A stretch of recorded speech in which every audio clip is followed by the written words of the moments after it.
الحمد لله نحمده ونستعينه ونستغفره ونؤمن به ونتوكل عليه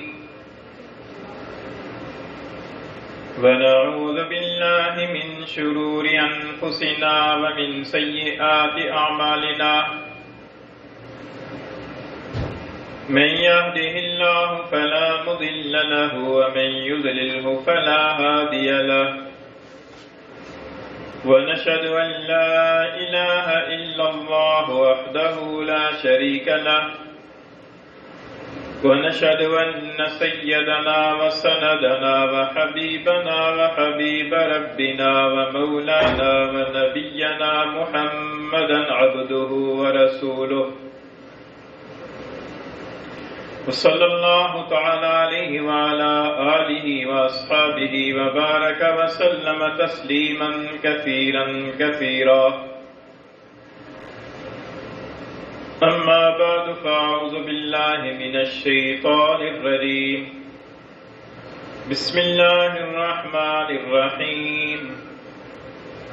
إن الله وملائكته يصلون على النبي يا أيها الذين آمنوا صلوا عليه وسلموا تسليما وعن أبي هريرة رضي الله تعالى عنه قال قال رسول الله صلى الله عليه وسلم من صلى علي مرة واحدة صلى الله عليه عشرا أو كما قال رسول الله صلى الله عليه وسلم صدق الله مولانا العظيم وصدق رسوله النبي الكريم ونحن على ذلك لمن الشاهدين والشاكرين والصلاة والسلام على سيد الأنبياء والمرسلين والحمد لله رب العالمين. گرامی قدر سامعین، آپ کے سامنے 22ویں پارے سے سورہ احزاب کی ایک آیت کریمہ تلاوت کی ہے، اور حضور اقدس صلی اللہ علیہ وسلم کے ارشادات میں سے ایک ارشاد گرامی جس کو امام مسلم رحمہ اللہ نے اپنی صحیح مسلم میں نقل فرمایا ہے، اور جس کے راوی حضرت ابو ہریرہ رضی اللہ تعالیٰ عنہ ہیں، وہ آپ کے سامنے پڑا ہے۔ اس آیت کریمہ میں اللہ تعالیٰ نے اہل ایمان کو حضور اقدس صلی اللہ علیہ وسلم پر درود اور سلام بھیجنے کا حکم دیا ہے۔ اس لیے تمام حضرات ایک مرتبہ حضور اقدس صلی اللہ علیہ وسلم کی خدمت میں درود و سلام پڑھ لیں۔ اللہم صلی علی محمد وعلی آل محمد کما صلیت علی ابراہیم وعلی آل ابراہیم انک حمید مجید۔ اللہم بارک علی محمد وعلی آل محمد کما بارکت علی ابراہیم وعلی آل ابراہیم انک حمید مجید۔ یہ جو آیت کریمہ ہے یہ اپنی نوعیت کی پورے قرآن مجید کے اندر واحد اور ممتاز آیت کریمہ ہے۔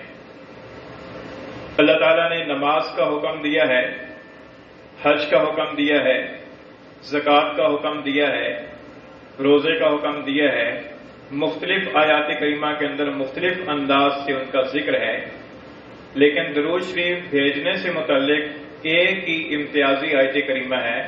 جو سورہ احزاب کی آیت کریمہ ہے جو آپ کے سامنے تلاوت کی ہے۔ اور درود پاک وہ عمل ہے کہ جس کا حکم دینے سے پہلے اللہ تعالیٰ نے ایک تمہید قائم فرمائی۔ حکم تو یہ ہے یا ایھا الذین آمنوا صلوا علیہ وسلموا تسلیما، لیکن اس کی تمہید یہ ہے کہ ان اللہ وملائکتہ یصلون علی النبی، کہ بے شک اللہ اور اس کے فرشتے حضور نبی کریم صلی اللہ علیہ وسلم پر درود بھیجتے ہیں۔ یا ایھا الذین آمنوا، اے ایمان والو، صلو علیہ وسلموا تسلیما، تم بھی ان پر درود اور سلام بھیجو۔ اللہ تعالیٰ نے کسی اور عمل کے بارے میں یہ ارشاد نہیں فرمایا کہ اللہ تعالیٰ نماز پڑھتا ہے تم بھی نماز پڑھو، اللہ روزہ رکھتا ہے فرشتے روزہ رکھتے ہیں تم بھی روزہ رکھو، اللہ قربانی دیتا ہے فرشتے قربانی دیتے ہیں تم بھی دو، اللہ تعالیٰ نے صرف درود کے بارے میں یہ ارشاد فرمایا ہے ان اللہ و ملائکتہ یصلون علی النبی، کہ بے شک اللہ اور اس کے فرشتے نبی پر درود بھیجتے ہیں۔ یا ایھا الذین آمنوا صلوا علیہ وسلموا تسلیما، اے ایمان والو نبی علیہ السلام پر تم بھی درود اور خوب سلام بھیجو۔ اس سے درود شریف کی فضیلت اور عظمت کا پتہ چلتا ہے کہ درود شریف یہ اتنی اہم اور اتنی عظیم عبادت ہے کہ اگر ہم لوگ اپنی غفلت اور کوتاہی کی وجہ سے درود نہ بھی بھیجیں تو حضور اقدس صلی اللہ علیہ وسلم پر اللہ تعالیٰ کی طرف سے ہر دم خصوصی رحمتوں کا نزول ہو رہا ہے، اور بے شمار فرشتے اللہ تعالیٰ کے حضور میں بار بار اللہ تعالیٰ سے درخواست کر رہے ہیں کہ نبی کریم صلی اللہ علیہ وسلم پر اے اللہ آپ اپنی خصوصی رحمتیں نازل فرمائیں۔ اگر ہم اس قافلے کے اندر شریک ہو جائیں گے تو یہ ہمارے لیے سعادت کی بات ہوگی، اور اگر ہم درود حضور صلی اللہ علیہ وسلم پر نہیں بھیجیں گے تو یہ ہماری بدبختی ہوگی۔ حضور اقدس صلی اللہ علیہ وسلم کی خدمت کے اندر درود شریف ایک نذرانہ اور ایک تحفہ ہے۔ آپ جو شاہد و جہاں ہیں، آپ کے حضور میں ہم مسکین کیا تحفہ پیش کر سکتے ہیں؟ ہماری حیثیت اور اوقات ہی کیا ہے؟ اگر ہم اللہ تعالیٰ سے درود کی درخواست کر دیں گے تو یہ ہمارے لیے سعادت اور نیک بختی کی بات ہوگی۔ اس لیے جس طریقے سے نماز پڑھتے ہیں تو اللہ کی پر کوئی احسان نہیں ہے، اللہ کا کوئی فائدہ نہیں ہے، اسی طریقے سے اگر ہم درود شریف حضور صلی اللہ علیہ وسلم پر بھیجتے ہیں تو یہ اللہ رب العزت کا کوئی فائدہ یا حضور کا کوئی فائدہ نہیں، بلکہ یہ ہمارا فائدہ ہے، یہ ہمارے لیے ایک سعادت کی بات ہے، ہمارے لیے ایک فضیلت کی بات ہے کہ ہم حضور صلی اللہ علیہ وسلم پر درود بھیجیں۔ تو اس لیے اللہ تعالیٰ نے تمہید کے طور پر یہ ارشاد فرما دیا کہ اے بے شک اللہ اور اس کے فرشتے نبی پر درود بھیجتے ہیں، اے ایمان والو تم بھی حضور پر کثرت کے ساتھ درود اور سلام بھیجو۔ حضرت کعب بن عجرہ رضی اللہ تعالیٰ عنہ سے روایت ہے، فرماتے ہیں کہ جب یہ آیت کریمہ نازل ہوئی تو ہم نے حضور اقدس صلی اللہ علیہ وسلم کی خدمت میں عرض کیا کہ اللہ کے رسول آپ کے اوپر سلام بھیجنے کا طریقہ تو ہمیں معلوم ہو چکا ہے، اور وہ یہ کہ ہم آپ کی خدمت میں حاضر ہوتے ہیں تو عرض کرتے ہیں السلام علیکم یا رسول اللہ، اور جب ہم نماز پڑھتے ہیں تو نماز کے اندر ہم یہ کہتے ہیں السلام علیکم ایھا النبی ورحمۃ اللہ وبرکاتہ التحیات کے اندر۔ تو سلام بھیجنے کا طریقہ تو ہمیں پتہ چل گیا ہے، یہ درود بھیجنے کا طریقہ کیا ہے؟ تو حضور اقدس صلی اللہ علیہ وسلم نے فرمایا کہ قولوا، یوں کہو۔ آگے پھر آپ نے درود ابراہیمی تلقین فرمایا کہ اللہم صلی علی محمد وعلی آل محمد، اے اللہ خصوصی رحمت نازل فرما حضرت محمد صلی اللہ علیہ وسلم پر اور حضرت محمد صلی اللہ علیہ وسلم کی آل پر۔ آل سے مراد حضور صلی اللہ علیہ وسلم کے ساتھ خصوصی تعلق رکھنے والے، آپ کی ازواج مطہرات، آپ کی اولاد، آپ کی بیٹیاں، آپ کی بیٹیوں کی اولاد، آپ کے نواسے نواسیاں، یہ حضور صلی اللہ علیہ وسلم کی آل ہیں۔ تو فرمایا کہ درود یوں بھیجو اللہم صلی علی محمد وعلی آل محمد کما صلیت علی ابراہیم وعلی آل ابراہیم، جیسا کہ اے اللہ آپ نے درود بھیجا ہے ابراہیم علیہ السلام پر، ابراہیم علیہ السلام کی آل پر۔ اللہم بارک علی محمد وعلی آل محمد، اے اللہ برکت نازل فرما محمد صلی اللہ علیہ وسلم پر اور محمد صلی اللہ علیہ وسلم کی آل پر، کما بارکتا علی ابراہیم وعلی آل ابراہیم، جیسا کہ آپ نے برکت نازل فرمائی حضرت ابراہیم علیہ السلام پر اور حضرت ابراہیم علیہ السلام کی آل پر، انک حمید مجید، بے شک تو قابل حمد ہے، قابل بزرگی ہے۔ حضور اقدس صلی اللہ علیہ وسلم نے خود جو امت کو درود تلقین فرمائے ہیں،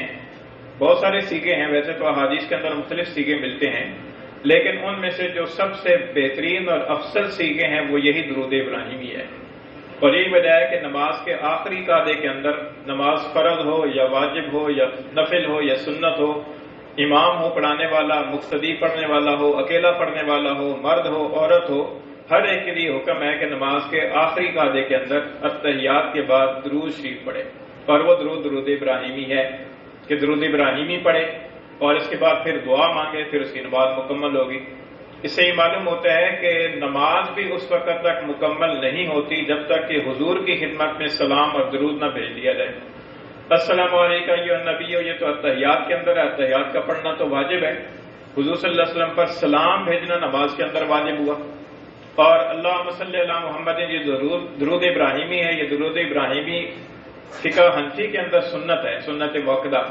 اگر یہ درود ابراہیمی آخری قعدے کے اندر نہ پڑھا جائے تو نماز ناقص رہتی ہے۔ اس سے یہ معلوم ہوتا ہے کہ نماز جیسی اہم عبادت کی تکمیل کے لیے حضور کی خدمت کے اندر سلام اور درود کا نذرانہ بھیجنا ضروری ہے۔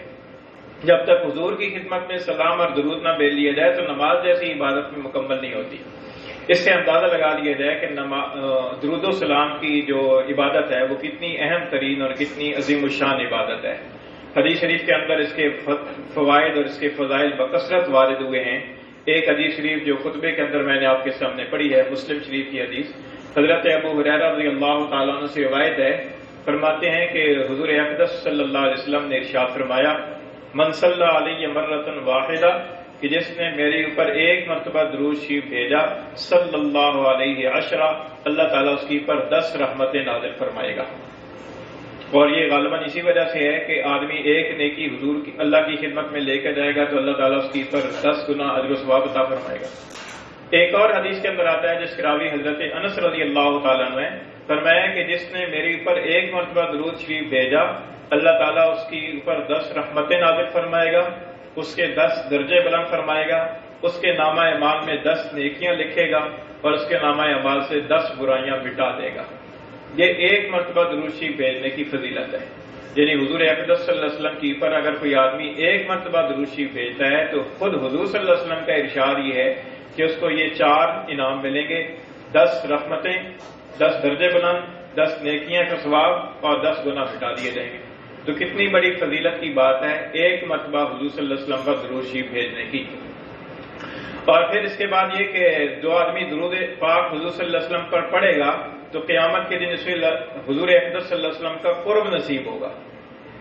حدیث شریف کے اندر آتا ہے، حضرت ابن مسعود رضی اللہ تعالیٰ عنہ فرماتے ہیں کہ حضور اقدس صلی اللہ علیہ وسلم نے ارشاد فرمایا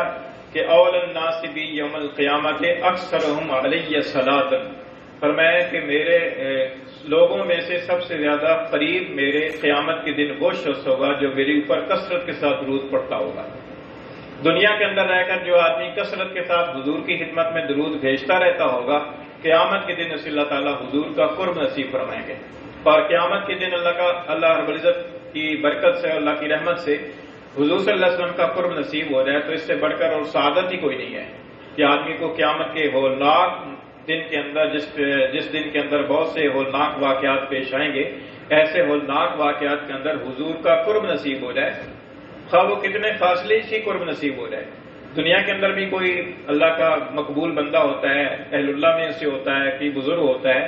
تو اس کا قرب حاصل کرنے کے لیے جو لوگ اس کے قریب ہوتے ہیں تو ان کے بھی تو درجات ہوتے ہیں، کوئی بالکل قریب ہوتا ہے، کوئی دوسرے نمبر پہ، کوئی تیسرے نمبر پہ، کوئی چوتھے نمبر پہ۔ تو قیامت کے دن اگر حضور صلی اللہ علیہ وسلم کا قرب کسی بھی اعتبار سے نصیب ہو جائے تو یہ بہت سعادت کی بات ہے، اور اس کا آسان نسخہ یہ ہے کہ دنیا کے اندر رہتے ہوئے کثرت کے ساتھ حضور صلی اللہ علیہ وسلم پر درود شریف بھیجا جائے۔ اور پھر صرف یہی نہیں کہ حضور صلی اللہ علیہ وسلم پر درود بھیجنا بس اللہ سے ایک درخواست کرنا ہے، بلکہ یہ جو درود ہم بھیجتے ہیں تو یہ حضور صلی اللہ علیہ وسلم کی خدمت کے اندر پیش بھی کیا جاتا ہے۔ ایک حدیث شریف کے اندر آتا ہے، فرمایا رسول اللہ صلی اللہ علیہ وسلم نے کہ بے شک اللہ تعالیٰ کے کچھ فرشتے ایسے ہیں کہ جو زمین میں سیاحین ہیں۔ سیاحین جو ہے نا، سیاح کی جمع ہے، سیاح کہتے ہیں گھومنے پھرنے والے کو۔ بہت سے فرشتے اللہ تعالیٰ کے ایسے ہیں کہ جو زمین میں گھومتے پھرتے رہتے ہیں، جہاں کہیں کسی امتی نے حضور صلی اللہ علیہ وسلم پر درود و سلام بھیجا، وہ فرشتے حضور کی خدمت کے اندر جا کر پیش کرتے ہیں کہ اللہ کے رسول فلاں بن فلاں نے آپ کی خدمت میں درود شریف بھیجا ہے۔ تو حضور صلی اللہ علیہ وسلم کی خدمت کے اندر کسی ناکارہ امتی کا نام آ جائے کہ فلاں نے آپ کے اوپر درود بھیجا ہے یا آپ کی طرف یہ نذرانہ بھیجا ہے تو بڑی سعادت کی بات ہے کہ حضور کے سامنے نام ہی یاد ہے ایک بندے کا۔ تو فرمایا اللہ کے رسول نے کہ پوری ضروع زمین کی پر کچھ فرشتے ایسے ہیں کہ جو گھومنے پھرنے والے ہیں، اور جہاں کہیں بھی کوئی امتی درود بھیجتا ہے وہ فرشتے حضور کی خدمت میں جا کر درود پہنچاتے ہیں۔ اور ایک حدیث میں آتا ہے کہ حضرت ابو ہریرہ رضی اللہ تعالیٰ عنہ سے روایت ہے، حضور اقدس صلی اللہ علیہ وسلم نے فرمایا کہ من صلی علی عند قبری سمیتہ، کہ جو آدمی میری قبر کے پاس آ کر مجھ پر درود بھیجے گا اس کو میں خود سنوں گا۔ ومن صلی علی نائیا ابلغتہ، اور جو دور سے میرے اوپر درود بھیجے گا مجھے پہنچا دیا جائے گا۔ اگر کوئی آدمی یہاں سے درود شریف پڑھتا ہے تو وہ حضور کی خدمت میں فرشتوں کے ذریعے سے پہنچا دیا جائے گا، اور جس کو اللہ تعالیٰ نے یہ سعادت عطا فرمائی کہ وہ حضور اقدس صلی اللہ علیہ وسلم کے روضہ اقدس کے پاس حاضر ہو گیا اور روضہ اقدس کے پاس جا کر مواجہ شریف کے سامنے جا کر درود شریف پڑھا، تو حضور فرماتے ہیں کہ اس کو میں خود سنوں گا۔ تو حضور اقدس صلی اللہ علیہ وسلم کا خود اپنے کانوں سے بنفس نفیس سننا، اور بعض روایات میں تو آتا ہے کہ حضور نے فرمایا کہ میں جواب بھی دیتا ہوں لیکن ہمارے کان نہیں ہیں کہ اس جواب کو سن سکیں، حضور صلی اللہ علیہ وسلم جواب بھی ارشاد فرماتے ہیں۔ اور جو اللہ تعالیٰ کے مقبول اور مخصوص بندے جن کا عبادت اور مجاہدت کے اندر بہت اونچا مقام اور مرتبہ ہے، ان کے بعد واقعات بھی ملتے ہیں کہ انہوں نے حضور کی خدمت میں درود سلام بھیجا تو قبر اقدس سے جواب بھی آئی کہ وعلیکم السلام، یہ جواب بھی آیا، لیکن اس کے لیے ظاہر ہے کہ بہت اونچا مقام چاہیے۔ ہم تو اس قابل ہی نہیں ہیں کہ ہم جو ہے نا حضور صلی اللہ علیہ وسلم کی حضرت حاجی امداد اللہ صاحب مادر مکی رحمۃ اللہ علیہ سے کسی نے سوال کیا کہ حضرت کوئی وظیفہ بتا دیجئے کہ خواب کے اندر حضور کی زیارت ہو جائے، اور ایسے وظائف ہیں بھی کہ جو اگر اختیار کیے جائیں اور تقوی اور طہارت اختیار کی جائے تو بسا اوقات حضور صلی اللہ علیہ وسلم کی خواب کے اندر زیارت ہو بھی جاتی ہے۔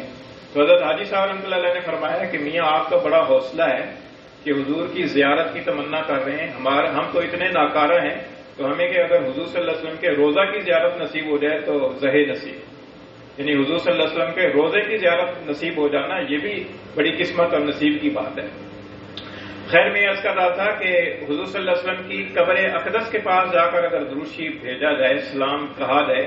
تو خود حضور صلی اللہ علیہ وسلم نے ارشاد فرمایا کہ میں اس کو سنوں گا۔ اسی لیے حج کی اور عمرہ وغیرہ کی کتابوں کے اندر لکھا جاتا ہے کہ جب مدینہ شریف کے اندر حاضری ہو اور روضہ اقدس پر حاضری ہو، مواجہ شریف کے سامنے جا کر سلام پیش کیا جائے تو وہاں پر السلام علیکہ یا رسول اللہ، السلام علیکہ یا نبی اللہ، ان الفاظ کے ساتھ سلام کہا جائے، کیونکہ حضور صلی اللہ علیہ وسلم بذات خود اس کو سماعت فرماتے ہیں اور حضور صلی اللہ علیہ وسلم جواب بھی ارشاد فرماتے ہیں۔ تو خیر یہ فضیلت کی بات ہے کہ حضور صلی اللہ علیہ وسلم پر درود و سلام اگر بھیجا جائے تو یہ اس کے فضائل، اس کی برکات ہیں۔ اور پھر جو آدمی ایسا ہو کہ جس کے سامنے، اچھا اس سے پہلے ایک مسئلہ سمجھ لیا جائے کہ یہ جو آیت کریمہ ہے اللہ تعالیٰ نے فرمایا کہ یا ایھا الذین آمنوا صلوا علیہ وسلموا تسلیما، اے ایمان والو نبی علیہ السلام پر درود بھیجو اور سلام بھی بکثرت بھیجو۔ علماء کرام نے فرمایا کہ اس آیت کریمہ کی روح سے حضور صلی اللہ علیہ وسلم کی خدمت میں زندگی بھر میں ایک مرتبہ درود و سلام بھیجنا یہ امتی کے ذمے فرض ہے، واجب ہے، کیونکہ آیت کریمہ کے اندر اللہ تعالیٰ کا حکم ہے اور حکم کی پر عمل کرنا ضروری ہوتا ہے۔ تو اس لیے جہاں کہیں بھی پھر علماء کرام نے اس کی تفصیل ذکر کی ہے کہ جس مجلس اور محفل کے اندر حضور صلی اللہ علیہ وسلم کا تذکرہ ہو وہاں پر کم از کم ایک مرتبہ حضور صلی اللہ علیہ وسلم پر درود بھیجنا ضروری ہے، اور درود بھیجنے کے لیے مختصر درود بھیج دیا جائے تو اس سے بھی حکم کی ادائیگی ہو جاتی ہے، جیسے صلی اللہ علیہ وسلم، یہ بھی ایک مختصر درود ہے، اس سے بھی اس حکم کی اوپر عمل ہو جاتا ہے۔ تو پھر ایک حدیث میں آتا ہے حضور نے ارشاد فرمایا کہ البخیل الذی ذکرت عنده فلم یصلی علیہ، فرمایا حضرت علی رضی اللہ عنہ سے روایت ہے، فرمایا کہ بخیل ہے وہ آدمی کہ جس کے سامنے میرا تذکرہ ہو اور مجھ پر درود نہ بھیجے۔ حضور صلی اللہ علیہ وسلم نے فرمایا کہ وہ آدمی کنجوس ہے، بخیل ہے کہ جس کے سامنے میرا تذکرہ آئے اور مجھ پر پھر بھی درود و سلام نہ بھیجے۔ اس لیے جہاں کہیں حضور صلی اللہ علیہ وسلم کا جس محفل کے اندر تذکرہ ہو وہاں پر کم از کم ایک مرتبہ درود و سلام بھیجنا ضروری ہے، صلی اللہ علیہ وسلم ہی کہہ دیا جائے، اسی سے اس حکم کی پر عمل ہو جاتا ہے۔ ایک حدیث میں آتا ہے کہ رغم انف من ذکرت عنده فلم یصلی علیہ، فرمایا کہ ذلیل و خوار ہو جائے وہ شخص کہ جس کے سامنے میرا تذکرہ ہو اور مجھ پر درود نہ بھیجے۔ اس سے یہ معلوم ہوتا ہے کہ حضور صلی اللہ علیہ وسلم نے درود و سلام بھیجنے کی صرف فضیلت ارشاد نہیں فرمائی ہے، درود و سلام نہ بھیجنے والوں کے لیے وعید بھی ارشاد فرمائی ہے۔ اس لیے جہاں کہیں بھی حضور کا تذکرہ ہو کم از کم صلی اللہ علیہ وسلم یا درود ابراہیم میں ضرور پڑھ لیا جائے۔ اور اس کے بعد پھر یہ ہے کہ یہ جو درود و سلام حضور صلی اللہ علیہ وسلم کی خدمت میں بھیجا جاتا ہے تو اس کے لیے ہمیں تلقین یہ کیا جاتا ہے کہ اللہ تعالیٰ سے دعا کی جائے، اللہم صلی علی محمد۔ اس کی وجہ یہ ہے کہ حضور صلی اللہ علیہ وسلم کا مرتبہ اور مقام اتنا اونچا ہے کہ حضور صلی اللہ علیہ وسلم کے شایان شان ہم کوئی حضور کی خدمت پہ تحفہ پیش ہی نہیں کر سکتے۔ غالب کا شعر ہے، کہتا ہے کہ غالب ثنائے خواجہ بیزداں گذاشتیم، غالب ثنائے خواجہ بیزداں گذاشتیم، کہاں ذات پاک مرتبہ دان محمد است۔ کہتا ہے کہ غالب ہم نے تو حضور صلی اللہ علیہ وسلم کی تعریف کو اللہ تعالیٰ ہی پر چھوڑ دیا ہے، ہم نہیں تعریف کر سکتے، ہم نے حضور کی تعریف کو اللہ پر چھوڑ دیا ہے، اس لیے کہ وہی ذات پاک حضور صلی اللہ علیہ وسلم کا مرتبہ جانتی ہے۔